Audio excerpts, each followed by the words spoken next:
Hello everyone, welcome to the Pushing Horizon podcast. This is your host Ash.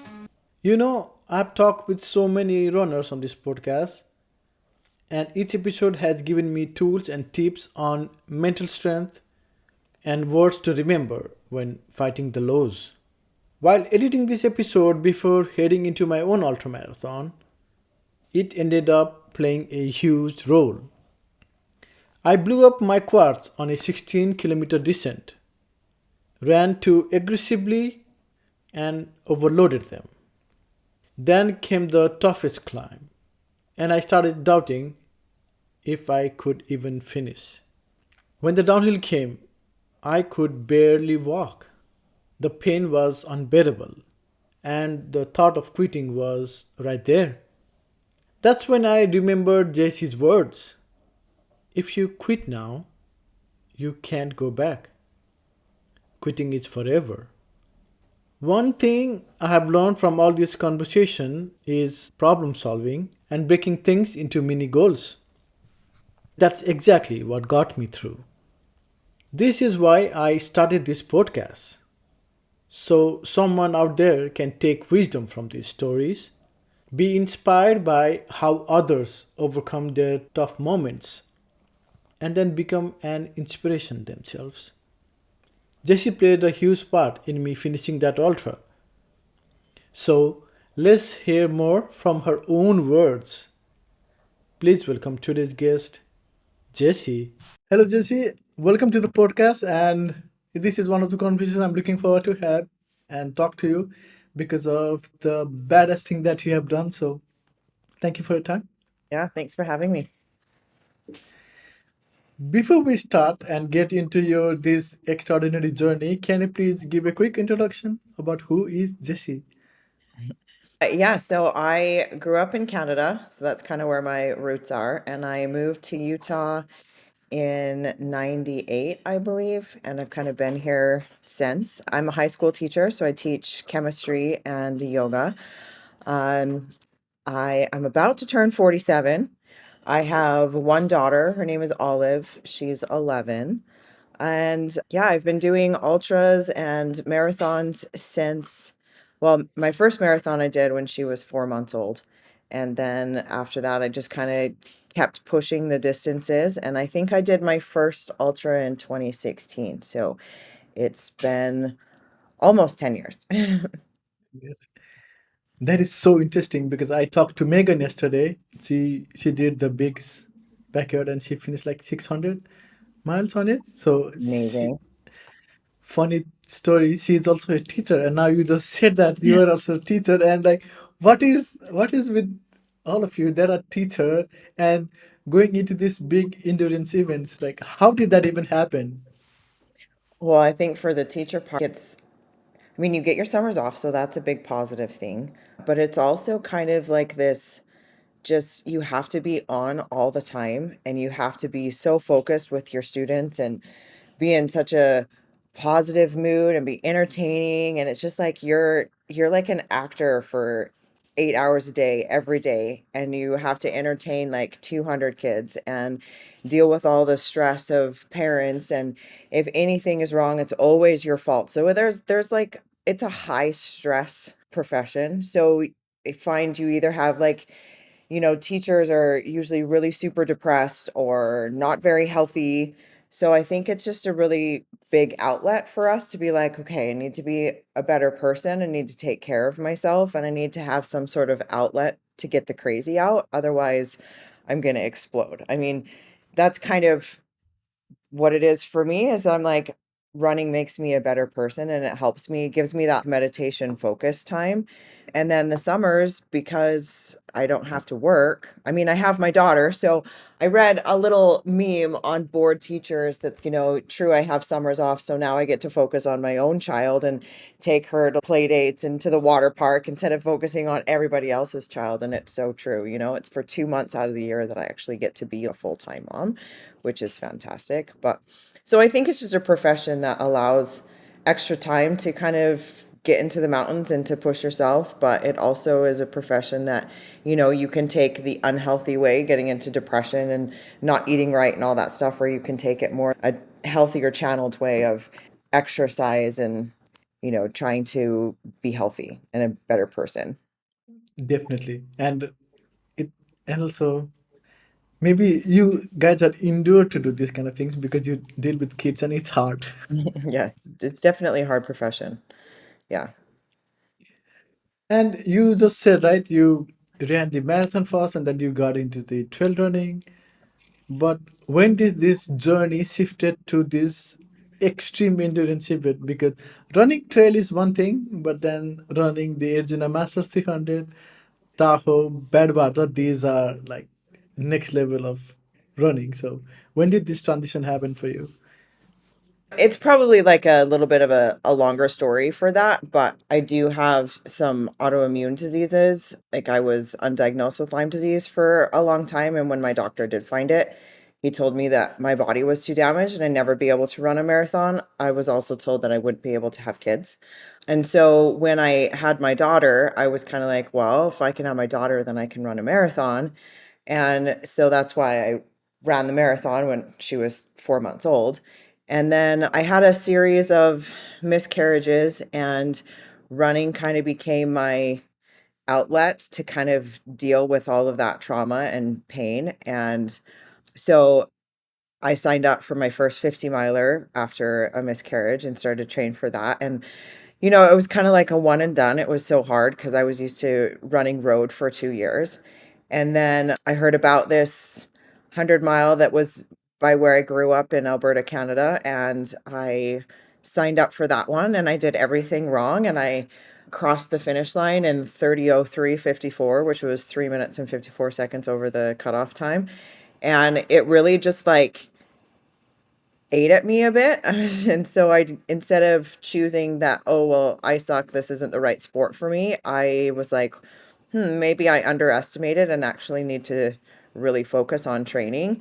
So I focused on training the trails and went back and took 5 hours off of my time and came in 3rd female. And it kinda got a little bit of a bug, like, I was like, maybe I can perform at this," and I enjoyed it that time, and then I just kind of, like, I am a person that I like to sort of test my limits and do things that scare me, and so I had first heard about Moab 240 from a neighbor, and I was like, "What? There's no such thing as 240 miles. Like 100 is as far as you go." And they're like, "No, for real. Like, Courtney DeWalter just did it in so many hours." And so I looked into it and I was like, "That's just crazy." And then it sort of like put a little bug in my ear, and I decided like, sure, let's register for it. And I was picked, and I mean, it scared the living crap out of me, but I attacked it as like I'm just gonna run a bunch of different 50-mile races, and ended up being first female and top 10 in that. So I was like, whenever you do really well in a race, or you podium or you win or something, like it like gives you this wave of endorphins like no other, and it's just you kinda like, "Wow, maybe I let's like if I can do that, let's just keep pushing those limits and keep seeing where my body will take me." And I've always been one that's kind of like, where is my limit? When is my body going to fail me? How much can I do? Because I was always told I couldn't do a certain thing, and that I've been proving to myself that I can. Um, and so I just kinda keep challenging with those limits a bit, and when the monster showed up, I was like, "Well, I did, 240, and I did Cocodona 250, and this is a whole new level, like, let's give it a shot." And so I signed up for that one. And, in terms of Badwater, like, I had read, Scott Jurick's book, I'd read David Goggins' book and things like that, and I thought, people are absolutely crazy, like, why would anybody wanna do that? Like, it was never on my radar. Like, I have Eskimo blood in me practically, like, I'm Canadian, right? I don't really necessarily do heat. I live in Utah, so it is hot here, but it's not my favorite thing to do. So it was Bigfoot 200. I was running with Scott Jenkins, and he was just like talking about Badwater and how great it was, and all these things. And then I have another friend, my crew chief, his name's Bobby, and he did it and saying how great it was. And so I was like, what is this draw to this race? Like everyone is just, I don't get it, but again, do what scares you. And then I had a friend that he really wants to get in, but I think like his resume isn't as much as mine is per se. And so if you go and you pay someone and crew someone, the chances of you getting into Badwater are greater. And so I was like, okay, well, I'll put in for Badwater. And then if I get in, you can be my pacer and my crew person. And then that will give you a greater opportunity to get into Badwater. So a huge reason I did Badwater was for my friend. So I went through all that torture so that he would have a greater opportunity to get into it. So, but yeah, that one really scared me and it really challenged me. And my body broke down on that race like it hasn't on any other. It's just, I mean, my stomach did good, which was awesome. I only threw up twice, which for me is like amazing. But in terms of like, I started developing a blister 10 miles in, my calf started to be like, my Achilles, everything just started to fall apart like 10 miles. And then the first climb, the back of my right knee, like my tendon became so swollen, I couldn't even bend my knee. And that's like mile 50. And I was like, I'm so worried. Like, I don't want to walk the rest of this course. So it was just like one little problem after another. And then once that second night came, and finally the heat was getting a little bit better. I mean, even at night it's like 100 degrees, right? Like it's just it's crazy. The chafing and the just because you're always having to be wet, but as a female wearing sports bras, like the salt just gets between the fabric and your skin and it's like sandpaper. And even though I was lubing up everywhere and I had taped every little surface, it was just water would creep down and it was just like so painful. But then as soon that second night came and I developed a really deep blister on the bottom of my foot that just kept getting worse and worse Oh, and worse. So I was like, well, finally I can run, but like I can't run because, so we taped it with Leukotape and it just like got worse and worse. I was like, we got to pop this thing. And so when we were trying to take the Leukotape, it was like ripping the bottom, felt like it was ripping the bottom of my foot off. Like it was just, I was like, I can't even walk. So we cut a big hole in the bottom of my insole and, just basically power hiked the whole rest of the race. So, um, that one was difficult for me because it wasn't the finish time that I wanted. And I know I could do better physically. Like, I don't wanna sound like, egotistical or anything, but I've never really been a middle of the pack runner, and I was really a middle of the pack in that race, and so it's been a real emotional journey for me after, like, because it was such a high, like, "Yay, I finished it and I pushed through, like, so many things," like, mile 10, my body was giving out, but I still made it to the finish line, and Chris is amazing with bringing in every single runner and giving them such, like, attention at the end and making sure that they understand that what we just did was, like, such a hard thing, and there's a reason it's called the toughest ultra marathon on earth and just all these things, like, he was amazing with that, and every person gets to break the tape, and it was such an emotional finish for me, especially being, like, the only one from Utah to be chosen to run it this year. So you go from that, like, really big high and then just being like, I'm really hard on myself, which that's what I would tell everybody listening is try not to be so hard on yourself. And just like I could have done this different. I could have done this different and just, that I don't know if I could have pushed through some of those things, but I guess I'm just a little bit disappointed that my finish time wasn't a little bit faster, but it's okay. I finished it. I mean, what you just describes me is horrible. Like I don't know if I would have finished in those conditions. You said from 10 mile Achilles problem to the knees problem at mile 50, and then you said the blisters which you can't on your foot is no. I mean, yeah, Yeah. that sounds horrible. I don't know how you did it. Like you said, that's one of the toughest ultra marathon out there, and And kudos to you. You were able to finish it. Thank you. And there is always next time. Oh, I don't think I'll go back to Badwater. I mean, I finished it and I'm super proud of myself for doing that, but yeah, it's like running in 70 degrees Celsius sauna for days, and it's just and I love the mountains, like I even though I think I underestimated that course because I was like, it's pavement, and I've done 102 miles on pavement before and it wasn't too bad, but it was flat. And my body felt relatively great. But I didn't realize that this one climbs almost 15,000 feet, and there's like three big climbs that are like 5,000 feet each. And like the last climb is it's like climbing up a mountain, and because it's pavement, your brain doesn't see it as like, oh yeah, this is a mountain we're going to hike. It's like, this is pavement. I should be running. Like, what's wrong with me? You know what I mean? So I definitely didn't underestimate the heat. I was worried about it. I tried to train for it, and I feel like I handled the heat incredibly well. In terms of the course, like I went in pretty untapered and I underestimated the climbs. I really did. I was like, this is hard. And pounding your body on pavement with the radiation of the heat, it just takes something out of you that other races don't necessarily do. And I think that's why it's considered the hardest, just because of the elements, you know?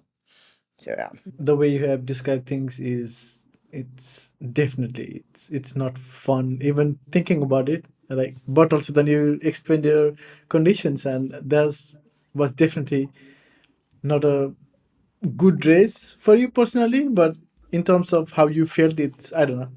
I don't think I would have even finished it. I was like, okay, I think Bristol, that's it. I can do it. Just I'm done. Yeah.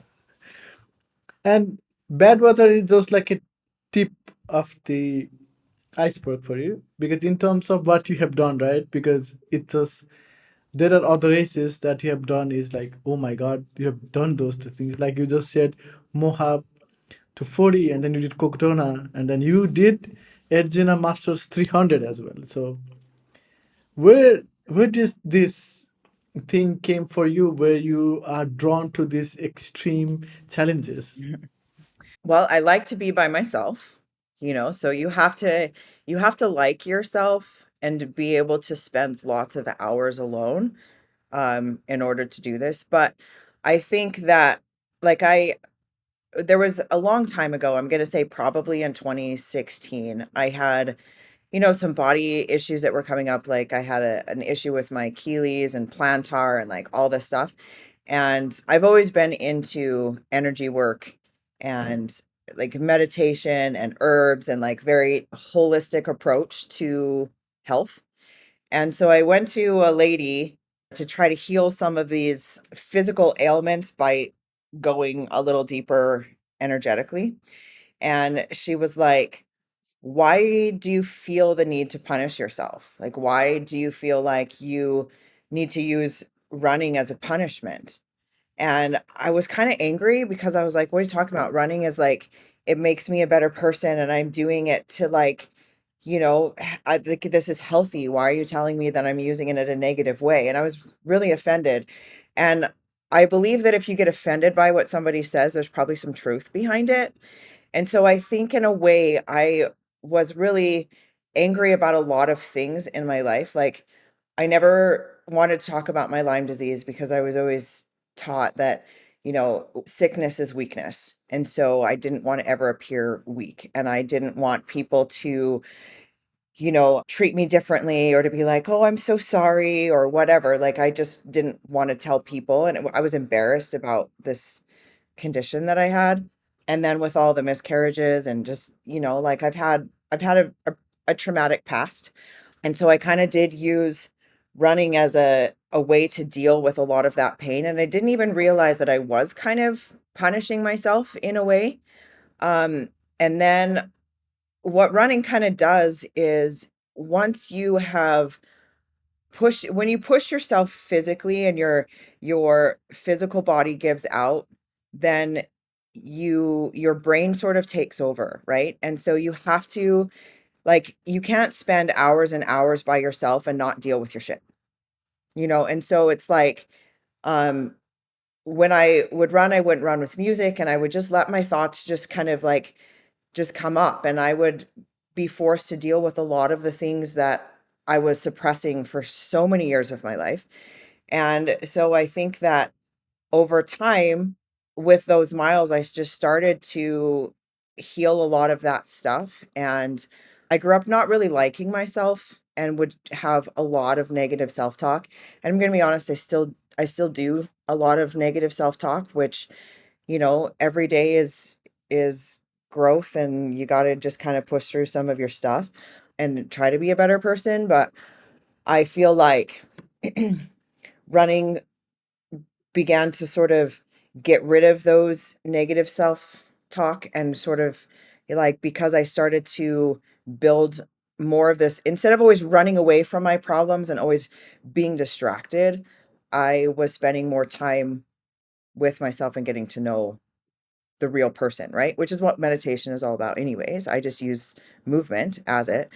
And so I think, if you want to deal with your stuff, running's kind of a great way to do it, because you'll be forced you can't do a 200-mile race or a 300-mile race or Badwater without having some problems come up for you. And you either, deal with them or you DNF. And so if you deal with them and you're like, okay, this is coming up for me and I have to push through this. You realize that you can do hard things, and that you are kind of a badass, and that you are a pretty amazing person because you're doing these things that a lot of people can't. And, like, I started to like myself, and I have the most amazing friends, that I've just built the best relationships with through running. Like, running's a real interesting thing, because if you sit me down, like, I don't like to talk about myself. And so, like, some of my students, I had a colleague watch my class for like a half an hour because I had to do something. And I came back, and they're like, "You never talk about yourself. He told us that you wrote a book and you do all this stuff. And, he was like telling us all about your life. Like, why don't you ever talk about yourself?" And I'm like, well, I'm kind of embarrassed, like, yeah, you can look me up. I've done podcasts. I wrote a book. Like, it's out there. But, if you run with somebody, then, like, running kind of gets all of your, like, it makes this platform that just stuff starts coming out of your mouth, and you start sharing things about your life with complete strangers that you would never do, like, at a coffee shop. And then you bring up your story and your trauma, and they bring up their story and their trauma, and then you're just like, this is like a rehab therapy session on shoes and trail, and it's pretty amazing. And, like, some of my bestest friends are the people that I've met on trail, and my relationship with my mom has grown so much since we started doing these things together. So it's a really cool community where you just build this, like, these deep, deep relationships and friendships. Um, and I think I've always liked to do hard things, but there is this, like, endorphins that show up, and this, like, this sense of, um, I want this sense of accomplishment when you do something that is just so incredibly hard.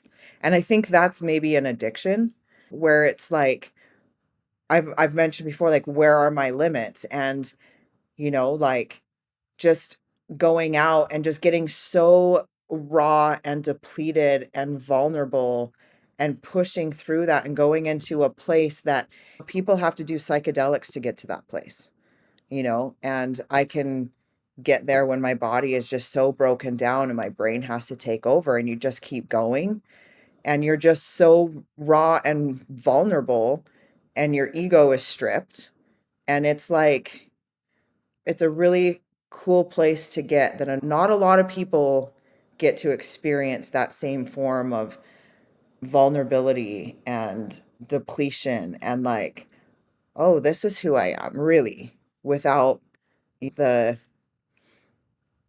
I don't know, all the surface stuff that we put on every single day, the face that we show everybody. It's like, no, this is who I really am. And it's, there's a lot of pain, but there's a lot of fun.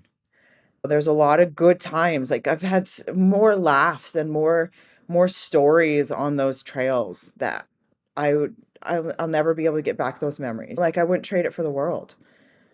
So it's so I how did I get into it? I enjoy my breaking points. I enjoy getting to see my vulnerabilities and my rawness and being stripped of my ego. It's and I love spending time with myself and my few close friends and yeah, I don't know. There's just this drive that I have inside myself and I'm not quite sure where it comes from, but just that ability to show yourself that you can keep going when you think it's impossible. And I think that is why life is like an ultra marathon. You survive the ups and or the lows, I guess, and you like ride the highs and you just, you problem solve as you go and you realize that you can do really, really hard things. That is true. We can do really, really hard things, and you are doing really, really hard things, and you have done so many things, harder things. Which one, if you compare all the events as you did, right? Cocodona, Arizona Masters, Tahoe, Mojave you did, and Badwater. Let's say you ran Badwater, like eliminating all the issues that you had, and if you had to rank them, then which one would you say would be the hardest thing that you have ever done? I don't know if I could eliminate the problems because that is what makes it kind of hard. But I think Okay. Badwater is in my head right now. And so, I mean, I am going to put Badwater definitely up there just because of the elements. It wasn't as long. So that makes it a little bit easier. Like, there's no way I could have survived out there for 4 days. And each one of my courses has had its own challenges for sure. Um, oh my gosh.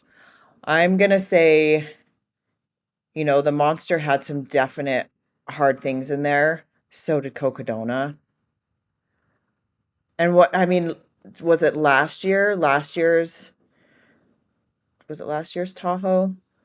That one that I was injured for, like that one was a lot for me too. So I'd probably say that Tahoe 200 last summer was is probably going to be up there for me because it took 160 miles for my body to say okay.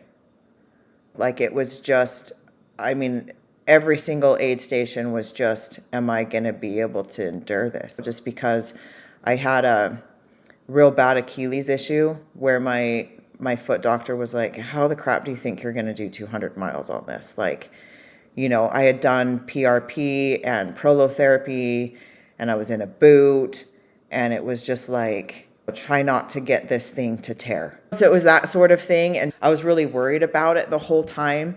My training wasn't where it needed to be for that distance of a course and it was just I got so sick on that one and it was just the course was an out and back which on a 200 is difficult because you see it one direction, you know how awful it is and then you're like I can't I don't want to go back and do it in the reverse order and so like that one I just had so many like just breakdowns at the end and my mom's my biggest fan, but, when I finished that one, she was like, "I didn't think you're gonna do it." Just because she saw how broken I was at every single aid station, and in fact, the last 40 miles, maybe even a little bit more, like, something just clicked, and I did the last 40 so fast that my mom didn't even make the finish line because she was like, "I didn't think you were going to come in so fast. Like I was sprinting to the end. I think that finish for me is still going to go down as one of the best because I struggled so hard through that race and I finished so strong. Like it felt like I was doing sub eights on the way down into the ski valley. Wow. Like it was insane. So that one I'm gonna say is probably number one, and then I would probably put Badwater as number two, and I'd probably put the Monster as number three. So yeah. And you just talked about that, right? So when you are going through so much in these races where it's multi-day event where you are putting your body on the line, you are emotionally tormented, physically distraught, everything is hurting, like you said, knees, Achilles, sleep deprivation is another big thing on this kind of things. When you are in this low, how do you get out of it? I think that comes from experience because I can go back and say, I've been here before. I know this is going to turn around. And I always give myself time or mileage goals. So I'm like, give yourself until this mile point and then make a decision. If it doesn't turn around by then, make a decision. Like with the Monster, the first day was really rough for me in terms of just getting sick, and there was some things logistically with that race that wasn't great that first day. So in my head I was like, I'm going to quit. Like I'm not, this is just not where, this isn't going the way I need it to go. Um, and so when I got to mile 75, which was the first time I saw my crew, it was like, sit in the car, get in some calories, just rest. You've got lots of time and then make a decision. So I don't know how long I stayed there, maybe like an hour, hour and a half. I drank 2 smoothies, my color came back and my attitude got better. And the other thing is I know because I have DNF'd.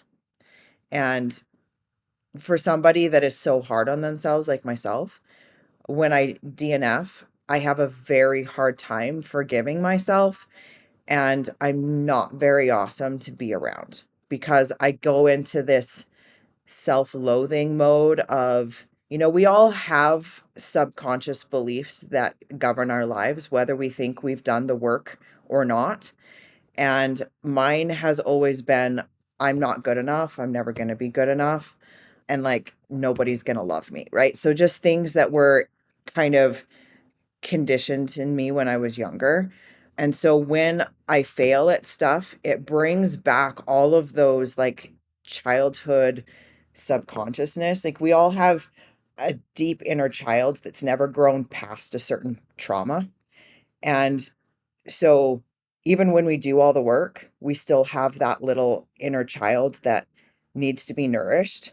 And a lot of times we spend our lives so distracted that that little child never gets the nourishment it needs to move past that trauma. Right. So this is why therapy and all that stuff is super good. And so when I DNF or don't do what I feel I can do, then it takes me right back to when I was a younger child, being told I wasn't good enough and nobody's going to love me and I'm not, all this stuff. And it's like, oh, I guess you were right. Like, I'm not good enough. Even though, like, yes, I am. I'm doing all of these amazing things, but you don't look at the successes at that. You look at, that you didn't finish this one or whatever. Like, so I know from experience that, quitting is forever, pain is temporary. And that's so true. Like, yes, suck it up, buttercup. Like, you're in a lot of pain right now, but, push through it and eventually it's going to get better. And if it doesn't, well, then make that decision in 30 miles from now, or make that decision in an hour from now, or make that, like, get some food and you get some rest. Like, nourish your body and see if it can get better. Because if you quit right now, you can't go back. Like that quitting's forever. And so I think through experience and through having to deal with some DNFs, and I will put out there that um, putting your body first and understanding when it is a good time to quit your race it takes more it's harder to do that than to just continue sometimes. So, for anybody listening, if you've ever DNF'd, like, don't kick yourself in the butt because it takes a lot of courage to actually pull the plug and to put your body first and to realize, like, I'm at a point where I'm doing bodily harm and it's probably best for me to pull out, right? Like, there's no shame in a DNF. And at the end of the day, nobody matters. Not nobody matters. Nobody cares except you. Like, when you finish and even if you win, like you're going to be glorified for a day or two and then nobody's going to remember. Nobody's going to care. If you DNF, like someone's going to be like, I'm so sorry that that didn't go well for you. But then, an hour later, they're going to totally forget that you DNF'd. Like nobody cares except you. So once you sort of have to realize, like, who are you doing this for? And why are you quitting? Why are you continuing? So like I know that I don't deal well with DNFs, but I also looking back know that there's been some times when I'm like, yeah, I chose to quit because it no longer was serving my purpose or serving my body. I was doing my body more harm than continuing. So there's no shame in a DNF. But a lot of times when things get really, really hard, I think about that saying of quitting is forever and pain is temporary. Like pain is temporary is one of my mantras because it's so true. Like pain is temporary, I am strong. You tell yourself that over and over and over again, and you will be amazed at what you tell yourself. Like if you tell yourself something positive, eventually your body believes it. If you keep saying, I am strong, like you are strong and your body's going to take you to the finish line, right? Like your body will fail way before your mind does. So condition your mind. Like don't be afraid to do hard things. Don't be afraid to be super vulnerable. And just, you know, you've got to have, like, I'm also a yoga teacher. I mentioned that. And the difference between a new yogi and an advanced yogi is the new yogi will try to do every single pose and keep up with the most advanced person in the room, right? The advanced yogi will be like, yeah, my body's not, it's not feeling that. And we'll take child's pose anytime it wants because it's like, I know that I don't need to, prove myself to everybody else in this room. Like I'm going to honor my body. And it's that way with ultra running too. It's, and with life, you have to know, when do I push forward? When do I take a break? When do I pull the plug? Because we're all in this game trying to serve, be the best person we can and do life the best that we can. And sometimes we have to know when it's time to pull the plug. And sometimes we have to know that, yeah, this pain is going to go away and we're going to get through this. And in an hour, I'm going to feel great, you know? So it's, but that quitting is forever, pain is temporary is a huge one for me. And so is forward is a movement, right? So it's like, if you're not feeling good, just walk, because eventually you're still moving. Forward is a pace. So yeah, I have lots of little nuggets that I can pull out when stuff gets really hard. And that comes from experience. That has, I think I heard that a lot of people use that before. Forward is the progress, and you gotta, that's what you gotta do. And I like the other one is what you just said. I think that's what I need for my Yeah. for my ultra. I'm gonna keep that in mind. I'm doing my first one in 3 weeks, so we'll see. Oh, It's congratulations. it's yeah, thank you. It's a transition from being a marathoner to ultra marathoner. So, like you said, with so many questions, And they're very different, scary. very, very different. Like with a marathon, it's all about keeping a certain pace and minimal stuff. Like you might have a goo here, you might have a goo there, but it's like you're just, you got to push through pain for 3 hours and you're done.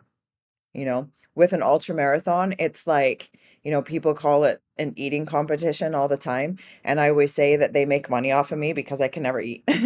And so it's like you kind of like walk and you talk and you meet all these people and then you get to an aid station and like eat some food and you joke with the volunteers and you go on your way again. And it's just like this like long party and it's just so much fun and you meet so many cool people. When I go back to the marathon and I try to talk to people and they're just like, "What are you doing?" Like, like, "Don't talk to me. I'm in my zone." And I'm like, "This sucks. I don't like you." Like it's very, very different communities. And I wouldn't go back. Like it's fun to gas yourself and it's fun to, you know, do a really hard effort, like I said, for 3 hours and be done. And that's fun. But in terms of just like, like one of your questions is what stories am I going to tell my grandkids? Like they're all going to be about on the trail because like funny shit happens on the trail and people are there to like share it with you. Like you have people that I've met so many cool people that in a marathon I would never they're never going to talk to you. You might say something to somebody at the finish at the beginning and then you're just like people are in their own zone and just grabbing water cups and throwing them on the road and just headed on your way, like you don't even stop and say, "Hey, thanks volunteers." Like I'm finishing this because you're here. It just kind of seems like a more of a selfish sport in a way where ultra races are more of this like community gratitude, just cool people wanting to go and do hard things together. So I say that because you probably won't go back to marathons after your ultra. You're gonna love it so much. You know what you just said, and I've never thought that before, and I never thanked the volunteers too. I've never done that, and like you said, when I'm in the start line, I've never talked to somebody. That has never happened. I've done so many races, and I did Berlin Marathon last year, and I never spoke to anybody. It was just everybody is so focused, and I think that's the one thing that, like, when I was training for my last training block, it felt so like a job because every run was like 5 minutes. I have to hit the pace. I have to hit the pace. So that's was so repetitive, and it came to the point where I was like, it's not fun anymore, and I was not enjoying it because there is no joy. It felt like a job, and I have to hit this specific routine. And I have to nail it because there is no, I can't walk. I can't say, okay, I'm gonna do this tomorrow because that's all it is with marathon. And I've been like this, like so many marathons I did. My whole focus was I never had fun in one marathons where I went and okay, I'm going to enjoy this. That's not my mindset. In all marathon, it is like I'm going to chase PB, and I want to do better. And that has been my whole focus is like how I can improve, how I can get faster. And now, as I'm training in this ultra, I have never looked at my watch once, like what pace I'm running, because I don't care how what pace I'm running because it's not the goal. The whole training is based on how much time I'm spending outside. So I'm walking the hills. If I want to walk, I'll just walk now. I don't care if it is a flat. I walk, like so be it. So, and that's had been so refreshing for me because where I felt so burnt with this time focus where I'm just chasing this PB. Now it's just like I feel so free and I feel that time is irrelevant. And I was talking to somebody in the podcast, and that's what I said. Now I feel like time doesn't matter. It's about how further I can go, and that's where I want to test myself is how much further I can go and just enjoy this journey. And it's nicer. It's refreshing. I'm not like time bound, and it's nice just to be in the nature, walk if I want to walk and just eat like cashews and things which I would never eat in a marathon. It's totally different. I love it. I love this feeling. Yeah, I was gonna say it's so freeing. I was kind of where you were too, is I was like, this feels like a job, where you had to do so many workouts and you had to do so many miles every day and you had to do so many time paces and it became like I was like, I don't even like this anymore, like what you were saying. And I've had like some of my students to be like, well, what's your training block like? And I'm like, training block? Well, I don't really do those anymore. Like I'm just like, I just go frolic. And they're like, what? I was like, yeah, I just go frolic in the mountains. Like if I feel like pushing hard, I'll push hard. If I feel like walking, I walk. Like yesterday, I probably had too high of hopes for the route I wanted to do. And I was feeling pretty crappy. And I was just like, nope, I'm just going to turn it around and do a shorter loop than what I was planning. And, there's something just so freeing about listening to your body and what it wants. And I think that, when you're constantly pushing yourself physically, your body kind of picks up the cue real quick, like, oh, I don't know if we can trust each other, because if I keep sending you signals that this workout isn't right for me today, and you're not listening and you keep pushing, well, then we don't have a relationship anymore. So I'm just going to start injuring you, because if you're not going to listen, then I'm going to make you stop, that sort of thing. And once you start to be like, okay, yeah, I understand, like, this just isn't in the cards today, and you start listening to your body, you build that stronger relationship. I mean, Courtney DeWalter, if you've ever listened to any of her stuff, she leaves her door and she never really has a plan. She's like, whatever my body wants to do, we just go out and do, and I just listen to that. I also think that once, because we kind of talked about this, idea of why did I get into these super hard things? And when you have stuff in your life, and we all have stuff, when you have stuff in your life and you're not very happy or content with where you are, whether you're dealing with like anxiety or a job you don't like or a relationship you're not happy in, or just whatever is going on in your life that you're not happy with, then you're always pushing yourself physically and never allowing yourself to take a break. And in a way, that's the punishment, right? Like, I don't like myself. I'm going to push you. Like, I don't care what you say. I've got all this stuff, and the only way that I can shut you up is just to, gas myself to the limit so that you don't even get to talk to me anymore, right? So a lot of people are there. And then and you become a great runner that way. Like, you're so fast and you've got all this anger and all this pain that you're trying to push through, and you're podiuming and you're doing all these things because you've learned how to shut out the pain. But then once you become happier with yourself and you become happier with your life, you realize you don't need to punish yourself every day. You realize, like, I'm going out because this is self-love. It's no longer self-punishment. And we're just going to go out and we're going to frolic. And that might be 30 miles and that might be 2 miles. It might be a hard push run. It might be a slow jog walk. And that is evolution of a runner in a way, because once you allow running to do the healing that it does do with the endorphins and teaching yourself you can do hard things and making you look at your shit because it's going to come up for you, then you kind of heal all of that deep, deep trauma, and then you kind of just realize the pace doesn't matter, the finish line doesn't matter. What matters is the evolution of self, and you're doing something that's making you a better person and making you better at this thing called life, which is what everybody's trying to do.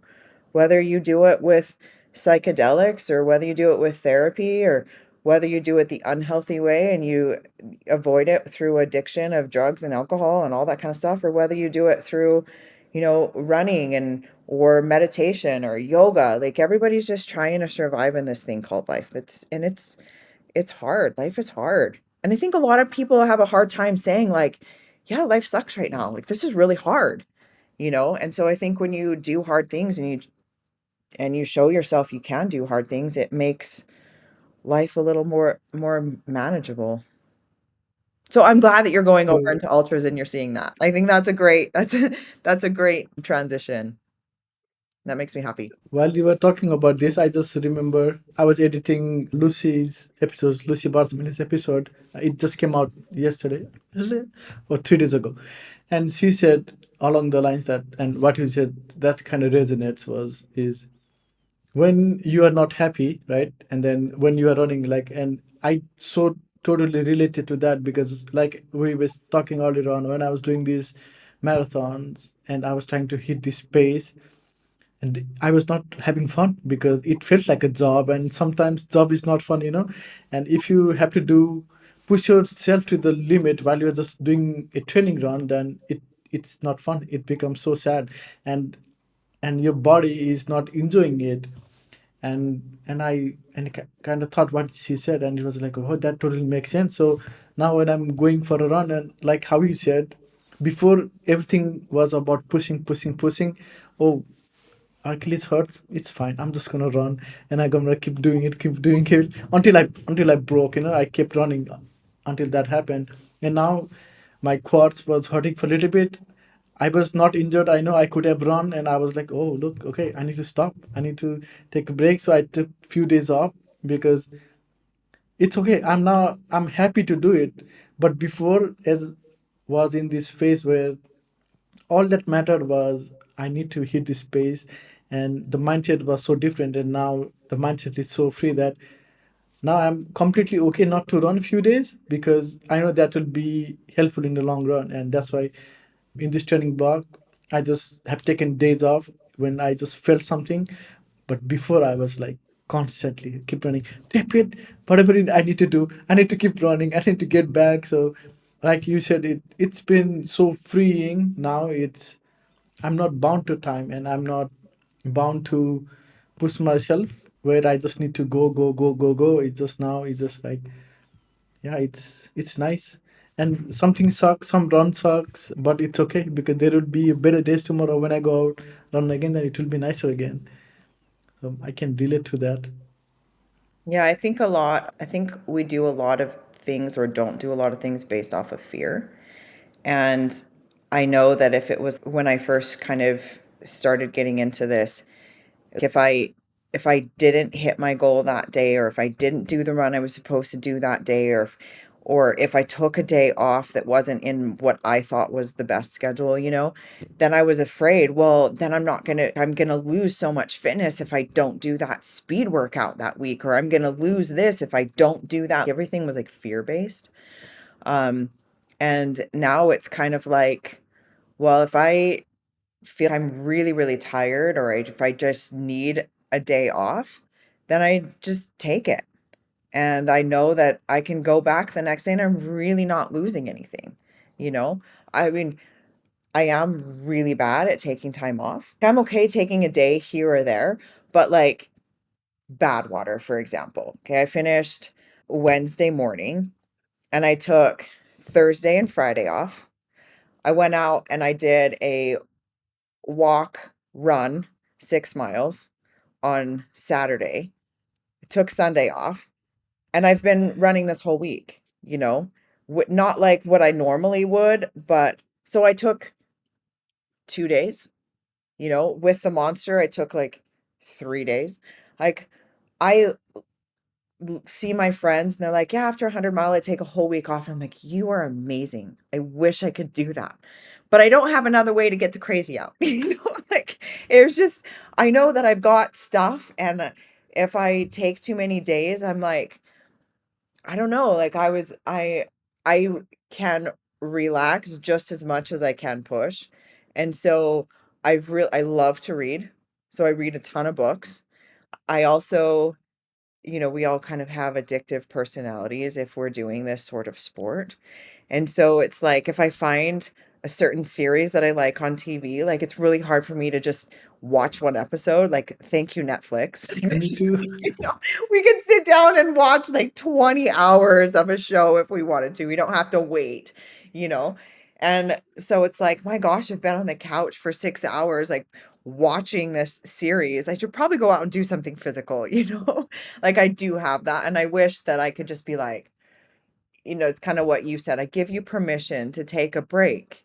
And I had another friend that's like, I give you permission. I'm like, well, thank you, but I don't need some sort of movement every day, And even though like my effort is way lower, it's just kind of, I have a hard time just being totally lazy. So, yeah, I will throw that out there. We talked about this space and where we have been going through during the races and stuff like this. And you also said that you don't have a training plan. You are just random, whatever you do. So, do you still train like anyway, or it's just based on how you feel that day? It's really important for people to have like an off season, and because burnout is real. Um, and so whether that off season is I'm going to ski in the winter instead of run because it's using the same muscles. Well, I don't really love to ski because I'm not super great at it. It costs so much money. Oh, I yeah. don't love being freezing cold. And I'm like, why do I have to wait in line for 20 minutes to ride a chair up to the top of the mountain, freeze my ass off for 20 minutes for 5 minutes to get down the mountain? Like, it just, for me, it's not the sport that I love. But so my break to myself is in the summer, I don't follow a set plan. So I just kind of, if I don't do a speed workout that week, I don't care. Like if I don't really necessarily, I have weekly mileage goals for sure. Like I like to stay in that 50 to 80 mile week. In the summertime, it's probably more to that 70 to 90 mile weeks. But aside from that, like I like to just give myself the freedom to just not really have structured workouts and just most of my runs are a lot slower because they're higher, they have more elevation, all that kind of thing. Then when summer is over and I'm in school, my training blocks become much more regimented. I do more strength work, I do more yoga, I do speed work once a week or some sort of tempo in there to try to keep the turnover different. So I have more structure in the school year. And then in the summer, I just allow myself the freedom to just do what I want to do. I add more paddleboarding in there. I also really switch up, like, during the school year, my long runs are always on the weekend. During the summer, I do my long runs more during the week because then on the weekends, I can go camping, I can go do things with family, when I don't have to be like, well, I kind of need to get a 5 hour run in, so I can't really go camping. So I try to be a lot more flexible with myself in the summer, even though I am doing more miles, but it gives myself the non-burnout feel, and I don't feel like I have to hit anything, which is nice. I also am kind of a little bit psycho with I put too many events on my plate. Just to give you an example, okay? So I've been kind of in this, I don't want to say a little bit of a burnout stage for a while now where I'm just like, I'm turning 47, getting older as a female, like 45 plus, it's a huge difference. I rocked my 40s. Like I felt the best in my 40 to 44. Once I hit that 45, like the body just starts to decline. You don't recover as fast. My sleep sucks. Like all these things that are just like make it so you're just not performing as well as you think you should be performing. So I've been kind of in this little like I'm tired. I've been doing a lot. Maybe I want to slow things down a bit. And so I was like, I'm not going to race a bunch this year. That's what I told myself. Okay. This year alone, I did Coldwater 100 in January. I did Black Canyon 100K in February. I can't remember, I've done it like 7 years and I can't remember what, but it's a 50K in March. I did the Arizona Monster in April. I did Timpanogos Marathon. It's that climbs like almost 7,000 feet in May. And then I did one other ultra in May. I can't remember what it was that I also did in May. I did the Zion Traverse, which is the 40 miles. I did the Rose Canyon 50 mile the first weekend in June. Then I did Badwater last week. I'm supposed to do 50 Speed Goat 50K in 10 days. Then I've got Leadville coming up in August. So I've got an ultra every single month, Month. and I'm just like, I am tired. Yeah. So I would say don't be like me, but I mean, so the reason I brought that up is a lot of it is also race recover, race recover. So my Strava kind of looks like this a bit, because I do take some recovery weeks, but um yeah, so my summer is just a lot more freedom, and a lot of that is because of the racing that I kind of put in there. And I don't compete and race every single race. I do some just because I want to do it.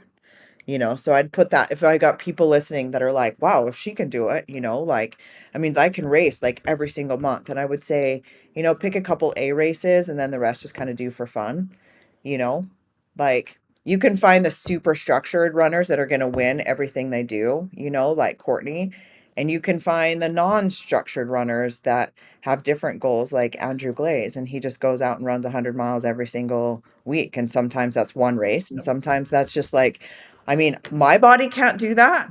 There's just no way that I would be able to, you know, do the Arizona Monster and the next week do 100 miles. Like, my feet, like, my body is like, no, it won't do that. Like, know your limits.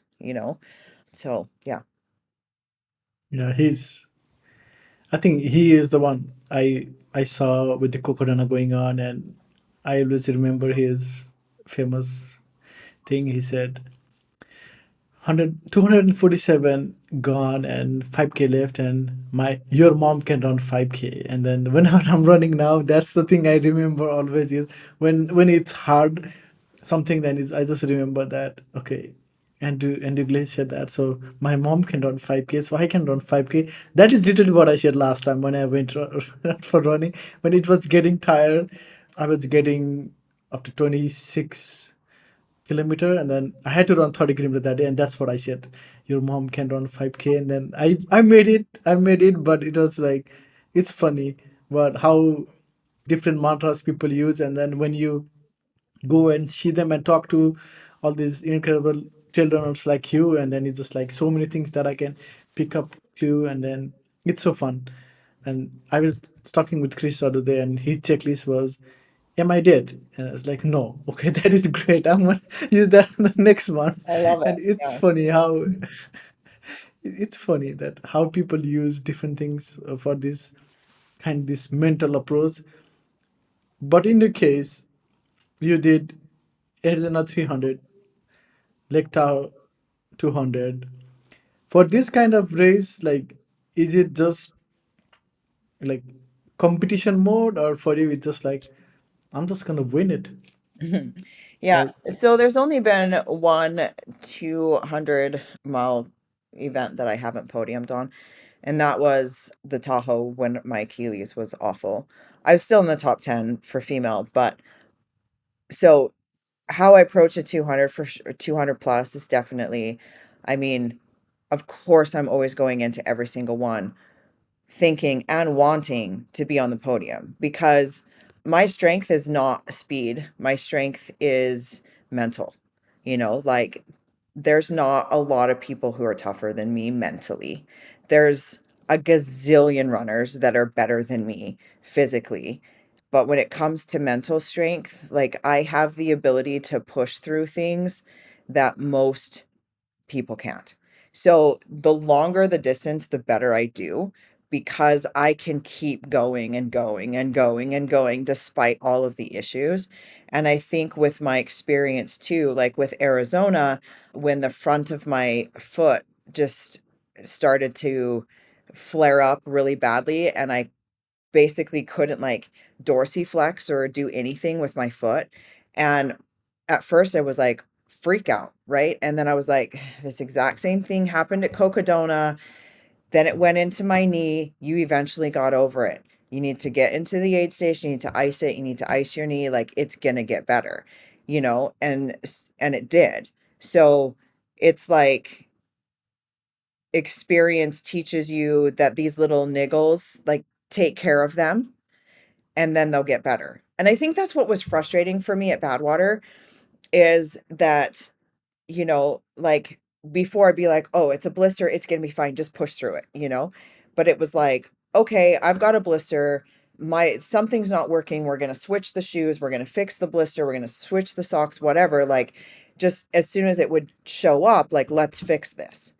But it wasn't necessarily working because it was like, okay, let's fix this. But even though you try to fix it, it just keeps getting worse and worse and worse and worse and worse because you have all this inflammation that's happening because of the heat.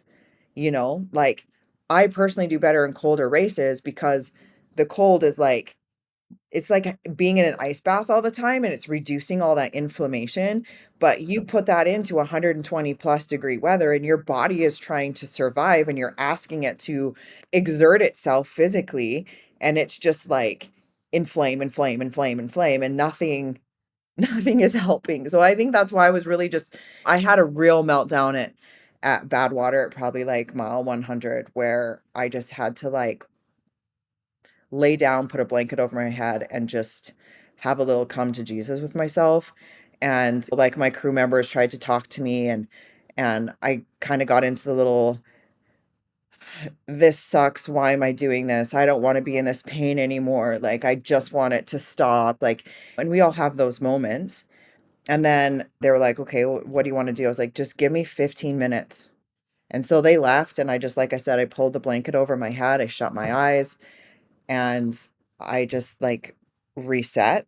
And I think a lot of times that's what it takes. Like you get so overwhelmed with just what's happening at the moment and you kind of have this little freak out. And if you just take a moment to be like, let's just pause for a moment and just give ourselves time to just calm down mentally and just give ourselves a break and then approach it. It's like if you were, in a relationship because relationships, you say, in my opinion, running a 300-mile race is so much easier than necessarily being in a relationship, right? Because if it's like a 300-mile race, it's me. I have to worry about my issues. That's it. It's all about me. Like my crew, my pacers, it's all about me. And it's really kind of great. But when you're in a relationship, it's like, okay, it's not just me. Like I can't just change myself because you need to change yourself too. So it's like you can't it's hard. For me, that's much harder. But the point to that is you would never try to solve an issue with your partner when you're both incredibly angry. You're going nowhere. You're just yelling at each other and it's just getting worse, right? So if you're in an ultra marathon in a super long race and your body is saying no and you're throwing up and you can't take anything in and you're just like that's it, like I'm done.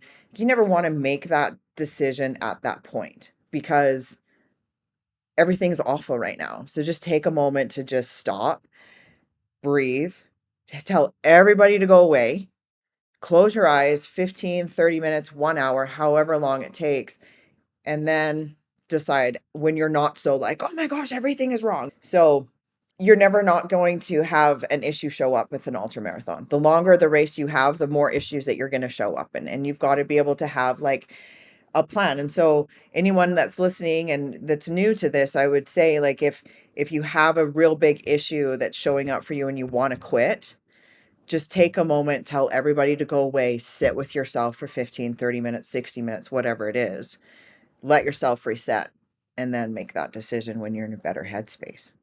That is so useful. See, like I said, like, with every folks that are coming, and it's always something that you can take into, and I'm sure a lot of people are taking that too. And this is something I can use it because everything will be new, right? I've never been in this situation where I'm running for hours and hours and I don't know what's going to happen. And these are the things that I can use. And for you, right, you have done this Badwater, which is hell in terms of heat, and then there is this Lake Tahoe, which is different kind of hell in terms of the mountain is like how the terrain is. So, what is your preference? Definitely mountain. Probably the Yeah, definitely mountains, like hands down. I mean, I wanted to do Badwater because like something every day that scares you, test your limits. And that finish, like I was so emotional at that finish, which is really great to show yourself that you can't do that. And it's like that's a one and done for me. Like I'm not going to put myself in that situation. It's not my favorite thing. I'm so super grateful I did it. I love spending all that time with my crew. Like that is a crew race, like you cannot do it without support. There's no aid stations, you have to have crew, but it's not, I did not love my training block going up to it. I did not spend the time I needed to on the pavement. It was really hard for me to be like, gotta wait till the middle of the day, bundle up, buttercup, and let's go out and run in the heat. Like, it was not my favorite thing to do. I don't like saunas, like it was a chore to kind of prepare for that race, right? And I was so scared of the heat. Like, it was just, yes, I don't think I've ever been so worried about a race as I had Badwater. You know, Mountains is where I feel at home and peace and calm and all of those things. So, I don't love pavement. I don't like Harvey Lewis was like, "Can't wait to spend on the most beautiful highway in the world." And I was like, let me take you some other places, like there's so many other places. I mean, it's a cool place. Looks like Mars, but it's to me, I want to be in the trees. I want to hear water. I want to feel the crisp mountain air. I want to spend hours alone. Like Badwater, you're not alone. I mean, yeah, you got a pacer behind you, and a lot of times you're just like in your own zone anyways, but you're always having cars and you're always having people. But when you do those longer mountain races, like there are hours and hours and hours on end that you don't see anybody. And for me, that is bliss. Like I love it. I love just, I mean, let's get away from distractions. Let's get away from traffic. Let's be in a place where your cell phone doesn't work. It didn't work in Badwater either, but places, that's where I feel the most peace is in the mountains, and I love it. So I'm always going to choose a mountain race over a road race. Yeah. I would ask Harvey Lewis that he's coming to the podcast and I says, Jessie said this and she wants to take you to some other places. So Yeah, that's funny. He's a great guy. I'm looking for that conversation, how that will go. And you said, right, like all these events that you do, you have the crews with you. And is there anything that you say, okay, this is non-negotiable for me. I need this in my crew or something like that? My mom, she, my mom just has this superpower to know what I need when I don't even know I need it, and she has the ability to tell me what I need to hear in the exact moment I need to hear it. Like she knows how to give me tough love, and she knows when I just need like comfort and a hug and to cry, So to give you an example, at Badwater, it was like, I don't know, 3 or 4 a.m. on that second night. And I was just like, I need to take a 30-minute rest or a 20-minute rest. I just need to like get off my feet, lie vertical. Um, and I don't want to wait until I get into Lone Pine when the sun's coming up, because then I'm not going to rest, right? And it was difficult because like the car is so jam-packed with coolers. So we pulled all the coolers, and I was like, I just need to lie vertical. Let's pull all the coolers out and I'll just lay in the back of the van. I was like, I'm going to lie here for 20 to 30 minutes. Nobody set an alarm. Everybody fell asleep. So if it wasn't for me that woke up, who knows how long we would have been there, you know? And so if that was my mom, she would be like, okay, everybody's getting out. You're sleeping. I've got an alarm. She wakes me up, like, all of those little things that sometimes I forget to maybe communicate with people that haven't been my crew before. Like, okay, I'm sleeping. Can somebody set an alarm? Like, I just kind of take that for granted that someone's going to be like, oh, she said she wants to sleep for 20 minutes. I'm going to set an alarm. It was just like everybody fell asleep. And then, my blister got really bad and my crew had fallen asleep again. And so when I was like, I need to pop this, and Bobby, who was with me at the time, he was like, you want me to run forward into your crew van? Because we thought our crew van was in front of us because that's what they always do. We didn't know that they had fallen asleep and were like not in front of us. And so Bobby like kept running, and I was like hobbling because I couldn't put any pressure on the bottom of my foot. And then all of a sudden I was like, why is taking so long? Like, because they're always supposed to be like 2 to 3 miles max in front of you. And Bobby still wasn't back with the crew vehicle. And then all of a sudden the crew vehicle comes up from behind me. And I was like, okay, you guys, you got to go get Bobby because we thought you were in front of us. And he's like trying to find you. So we had some hiccups for sure. And I think it's just because with Badwater, it's such a different uh, ask for your crew because they have to be up and going all the time.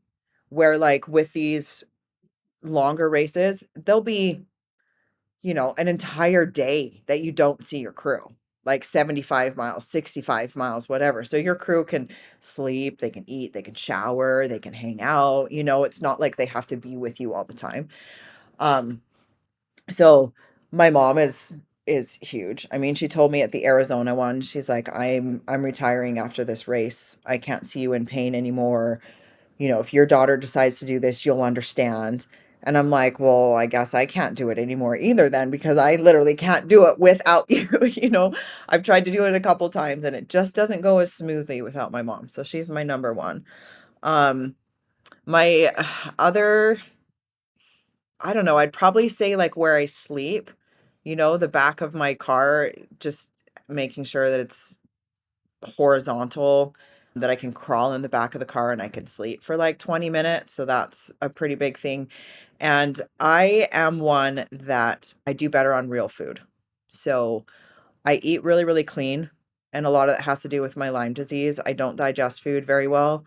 And so I can't do gels. I can maybe do 1 to 3 gels, but there's something about the simple sugar or that I'll throw up, like I just can't, if I don't mix in real food, it's really difficult.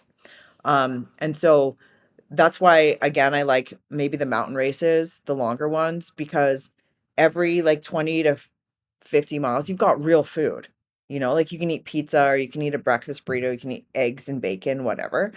Badwater, I think another reason that I kind of fell apart is I did 80 to 90% liquid calories. So all I was that whole first, well, I mean, I was just drinking basically. I wasn't doing a lot of, I had one gel and then I had like, when I do my longer mountain races, Candace always has like this like red pepper hummus on tortillas and they always work really well for me. So I had two hummus cheese pickle wraps. But then by like, I don't know, mile 100, I was just like, I want real food. I was over the sugary drinks. I was over it was like, well, do you want a piece of cheese? I was like, no, I don't. I want like real food. But that one's difficult because once you leave Panamint, you don't have anything until you get to Lone Pine. There's no gas stations, there's no nothing. You're It's such a small space, you can't really pull out a stove.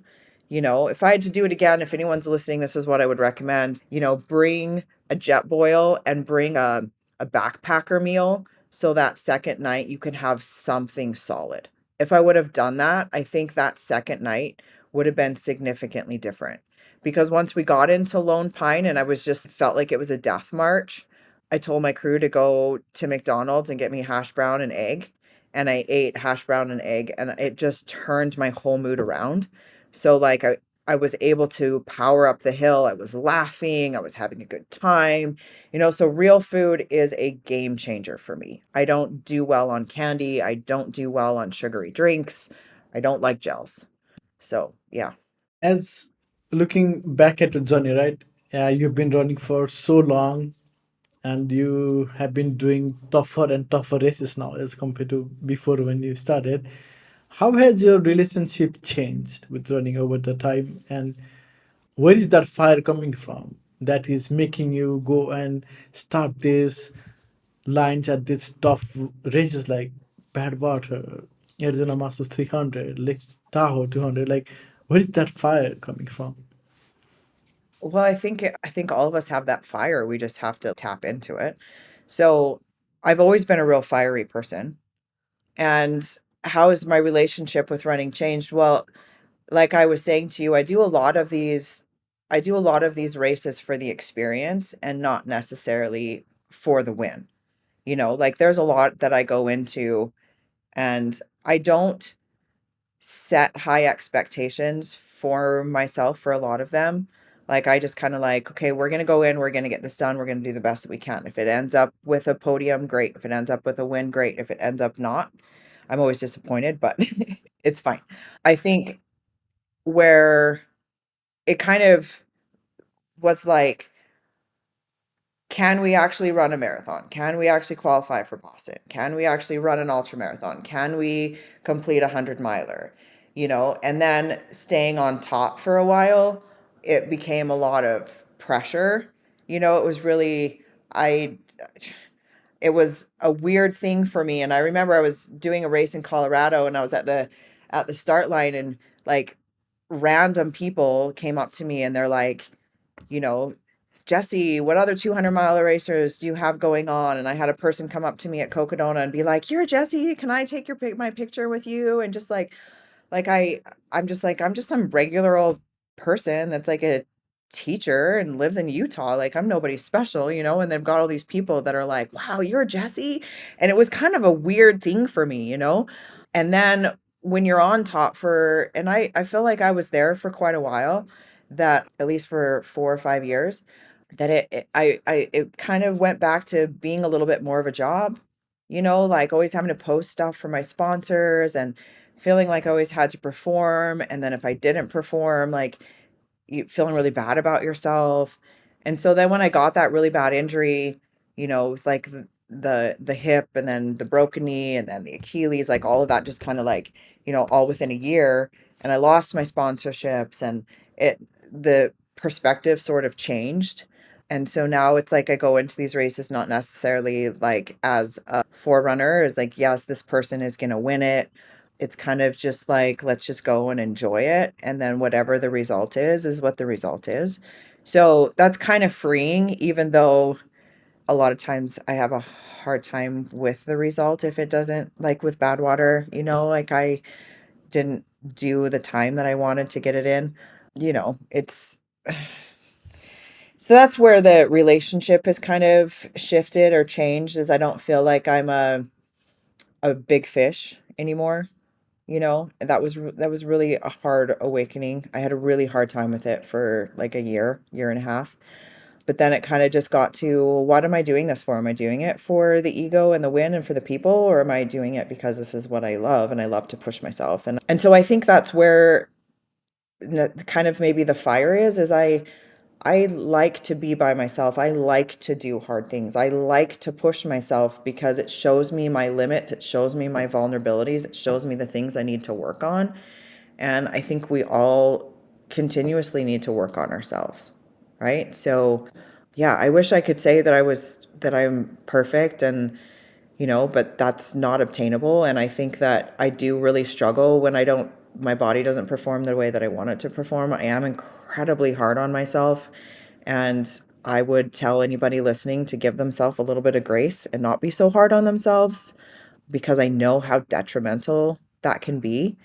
And I always tell people to choose to go into any race with like three goals, right? So your A, your B, and your C. And your A one is going to be like, if everything is perfect and I just feel awesome, this is what my result's going to be. And then if that doesn't happen, well, then here's my B goal. And, you know, I'm still going to be happy with that B goal. And then your C goal is always going to be to finish. If everything falls apart, like let that be to finish. And like I mentioned before, you can't be in this sport for a long time and not expect to DNF. Like our bodies are our race cars. And if you're watching a NASCAR event and their car blows up, you're like, man, that really sucks. But that driver, like, of course he had to quit because his race car blew up. Like, he can go back in the race. Well, our bodies are race cars, and a lot of times people don't see that. They're just like, "What? You couldn't finish it? You couldn't walk up the mountain? Like, what is wrong with you?" Like, it's not like that's even hard. And there's so many people that say, "Oh, ultra marathons, like what, hiking? Like that's not even running. You can't just call yourself a runner." And I'm like, "Excuse me? Like you get out there and climb like 40,000 feet. See how easy it is and how much your body like please give me a marathon that I can push and be done in 3 hours. Like I'm out there for 4 days." So there's always going to be, you're going to have a DNF. Hopefully you don't, but you probably will if you're going to stay in this as long as you do. And just allow yourself some grace, like live to run another day. Know that you are not judged by your outcome of a race. Whether you win it, whether you lose it, whether you finish it, whether you don't, your worth is not dependent on that. You're doing this because you're trying to get to know yourself better. You're trying to be a better person. You're trying to test your limits and you're trying to strip your ego. Like you're trying to be vulnerable and to realize, like, build that relationship between you and yourself. Because when your physical body is just so depleted, you are so vulnerable and you get to see that real self and you get to build that relationship. And I just think that is invaluable. So that's why I would recommend everybody to do hard things. So you can understand like who you are, what kind of person shows up when shit gets real. Like what do you do? It's like when I teach yoga, I'm like, what you do on the mat relates to what you do in life. Like when things get hard, do you push through it or do you quit? Because what you do on the mat, you're going to do off of the mat. If life gets hard, you're going to quit.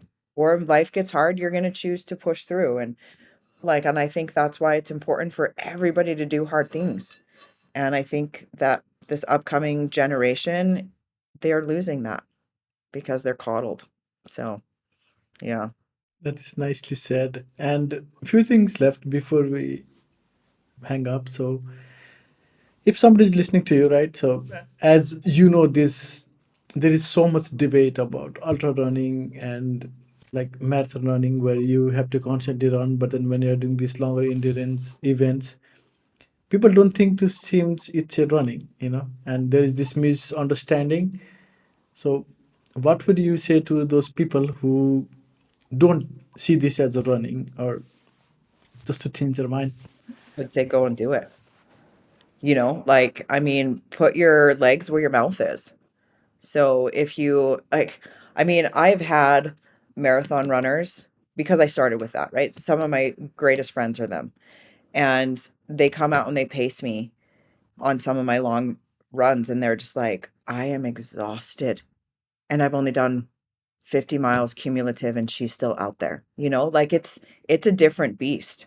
And like the other day, I was like, man, like I'm feeling kind of lazy. Like I feel like I need to have a little more structure. Like I think I looked at my Koros app and most of my runs, of course, I just finished Badwater. They're gonna be low training loads, but everything is like low training load, low training load, low training load. And I'm like, maybe I need to just go out and actually do a hard workout, And there's a part of me that kind of misses that. So like true, they're very, very, very different, right? But I will say, it is so hard running uphill. And if anybody, like, I should apologize, I guess, if anyone's listening to this that I offend you, I'm sorry. Anyone can run downhill. Like if you're doing a marathon and you're doing a revel, like, of course you're going to get a BQ. I mean, it's 5,000 foot in the negative. Like you're starting at the top and you're running downhill and gravity's just taking you, like you don't really have to work that hard. But if you're doing it in the opposite direction and you're having to run uphill, try it. Like it's a lot harder. Like running hills is no joke. So I think, yeah, true, it's not fast.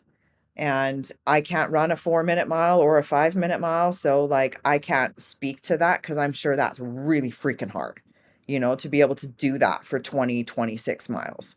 One of my prior students went to the Olympics for the Canadian team with the marathon. I follow his Instagram, Rory Linkletter. He is freaking amazing. And I look at what he does and I'm like, yeah, I could never. Like, I couldn't gas myself to keep that pace. So they're very different. But if anybody is going to diss on ultras, like, come and do one. And the other thing I'm going to say is like, if you're kind of getting into it, the ultra running community is so much more welcoming. Like, if you show up in an ultra, there's every shape and size of body. And it's amazing to see. I love it. I love it when I'm out there and I see people that are just like, yeah, I want to see if I can do a 10K. I want to see if I can do a half marathon. And they're walking the whole thing. And I'm like, you're amazing. Like, good for you. Like 80-year-olds that are out there doing it. It's fantastic. Where with the marathon, because it's so fast and it's pavement and it's more demanding on your body, like the training blocks and stuff, you don't see a whole lot of shapes and sizes on the marathon. And if you do, people are very judgmental, and I hate that. Nobody should judge you by your body, right? Like that, it's just, and we see that a lot. Like, I can't tell you how many people have looked at me and be like, "You're a runner." I'm like, "Yeah." They're like, "You don't look like a runner." I was like, "Oh, really? What does a runner look like?" And they're like, "Well, I just thought you'd be skinnier." And I'm like, "You're such a jerk." Like, you're not like, yeah, I thought you'd be tall and lean. And I'm like, screw you. Like, people just have this perception of what a runner should look like, or you know and it really bothers me that people feel like they can comment on other people's bodies and that your body determines your outcome. I think it's wrong, and I find that it happens a lot more in the marathon than it does in the ultra. So the ultra community is just so much more welcoming. There's every shape and size, anyone can do it, but it definitely is hard. So if anyone's going to say, "Oh, well, ultras aren't running," I would say, well, tie up your shoes and let's go. Let's see. Like, sure, you can keep with me for 10 miles, maybe even 20. But after that, you're probably going to be pretty gassed, you know? Yeah. So, yeah, that's what I would say. Okay. I think you probably answered this question, but I'm not sure. But I'm gonna ask you anyways. But this is one of the question I ask to everybody. Why do you run? Mhm. I run so I can be the best version of myself. Like when I don't run, I find that I'm more anxious. I'm not as patient. I'm not as easy to get along with. I'm very much stuck in my head. Like when I run, it's just my chance to spend time with myself, to push myself physically so that mentally I can, like that's why yoga was created, is to tire out the physical body so that you could get in touch with the mental mind, right? Running is no different, where you exhaust yourself physically so that mentally you can start to connect and heal some of those deep trauma things. It just makes me a happier person, like I'm just a better person when I run. And there's something about the endorphins that you get with running, and not necessarily always, like pavement doesn't give me the same thing, but there is something very, very healing about mountains and trees and being one with nature. Like there's a reason that they say true, if the healthiest way to be is if you could wake up with the sun and the first thing you do is go put your feet on earth without shoes. Like it's very, very grounding. And we've lost a lot of that, right? So we're constantly being demanded of with cell phones and technology and so much traffic, and it's just busy, busy, go, go, go, go, go. And just, like it's very stressful. And there's something about being in the mountains and being grounded that just resets your circadian rhythm and just allows you to be a better person. So everybody should do it. And even if it's like a half a mile walk, like just get out in nature, just get out and move, and any bad mood, you're going to turn around. If you feel like you're just in a bad space mentally, just get outside and you'll just be so much better, and leave your cell phone at home. So I run so I can be a better person and the best version of myself, and so I can show up for other people. It's really easy to exist in this world by yourself and never having to deal with any types of relationships. But when you're in a relationship and you're a teacher and you have to be on all the time, and you're a mom and you have to, I screw up all the time, but I admit it, and I have conversations with my kid, and I'm like, "Look, I'm really sorry that I freaked out. This is what's going on," you know? And I think that that's the ability to say you're wrong, the ability to laugh at yourself, the ability to do all those things. Like, I don't know if I would have been able to do that had I not have found running, because I was just so caught up in my own ego and this need to feel and look perfect all the time. And I was always escaping trauma instead of trying to work through it and to heal it. And movement is I mean, movement is healing. And I would say like walking, running, riding a bike, whatever it is that makes you feel whole and good and happy, then that's what you should do. And if you think that, well, my happy is eating ice cream and watching TV, well, you're lying because it's not really. What you're doing is you're living in somebody else's life. So, yeah. I agree. Running also makes me sing, I would say. Yeah. It's the crazy out. Yes. So now there is this rapid fire question before, and then there is one final question I'll ask you. So in this rapid fire, I'll just ask you random questions. I think most of them I already know the answers, but also we'll just quickly go through it. Okay. Hot or cold races? Cold. Road grind or mountain climbs? Mountain. Just real food or whatever you can stomach? Real food. Solo miles or crude adventure? Solo mines or crude adventures? Oh, Mhm. solo. Depend. I'm probably solo. Most painful finish line moment? Most painful finish line. Crocodona. Sunrise or sunset on the trail? Sunrise. Blisters or muscle cramps? Which one Muscle ruins cramps. your race? Oh, which one would I rather have or ruins the race? Ruins the Oh, race. blisters. 1000%. I hate blisters. Yes. Pacers essential or overrated? Depends on the length. For me, 200 plus, essential. Under that, not essential.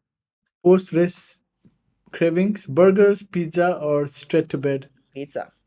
Your next adventure, did you already plan it or you are winging it? I'm supposed to do Leadville and I'm seriously considering deferring. So it's planned, but I'm winging it because I don't know if I'm going to do it. Brilliant. So, this is the final question I usually ask everybody. I would like you to finish this sentence, please. Running has changed my life because. It's helped me build a greater relationship with myself. Awesome. I think this was so awesome conversation and much more reflective because when I'm talking to you, you made me realize the things that I have not thought while I'm running the marathons. Like, for instance, thanking the people and just not talking to anybody because that's what I literally did. I didn't talk to anybody. Unless if I'm running with my friend, then I would probably talk. But once you are running, then it's just tunnel vision, and all you do is you want to hit your pace and gas up, and then just do things. And there's so much things that I can take into my next ultra race from what you said. So I'm really thankful that you gave me this opportunity to talk to you. Well, thank you. I had a good time. Yep. And I'll look at the Leadville race and see if you wing it or are you gonna do something about it. Yeah, well, I just haven't been able to. That one is all above 10,000 feet. And because I was so focused on Badwater and, getting out on hot, it was all been lower elevation stuff because it's like, I gotta get out in the heat of the day and I don't want to go high because it's cooler up there. And so I've been so focused on that. And now it's like, well, I got 4 weeks to get acclimatized to doing everything high, high, high, high, high, when my brain is like, I don't want to focus yet, like I'm tired still. So, um, I have until the 15th to decide if I'm going to defer it to next year. So I'm just day by day. I mean, right now, my mind says, and my heart says I'm going to defer, but that's because I'm not performing and I'm tired still. In 2 weeks, that could be totally different. And I could feel like, yeah, I can go and I can do it. But I have done a high elevation one before, and I was pulled medically for cerebral swelling and pulmonary edema. And I had like exercise induced asthma for a month. I felt like I had a 10-pound weight on my lung. It was the scariest thing I've ever had to go through, like literally being blind on the trail because you couldn't see because of the brain swell. And it scares me a lot. So it's not something that I can take lightly, which is why I'm trying to make the best decision for myself that I can with that one. That sounds scary. So I'll see what you'll do. Looks like you'll do it. Listening on what you just said, I feel like it's gonna happen. So I'll keep watching on the result and how we do. And like I said, I'm really grateful that I had this chance to self-reflect, and I'm sure a lot of listeners will feel the same way because they will feel exactly what I felt when you use those words on the line because that is what I did precisely. So yeah, thank you so much, and I really enjoyed this conversation too. Yeah, thank you. And see you next time. Okay, sounds And good good. luck with the Thank race. you. You too. Okay. Have fun on your first ultra. Yes. I have only one goal. Do not die. Or two goals. Do not die and finish it. Good So for you. those are my goals. Awesome. All right. Thank Okay, you. bye-bye. Hey everyone. Thank you for making it to the end of the podcast. I hope you really enjoy this conversation. I'll see you again next time with another guest. Until then, happy running.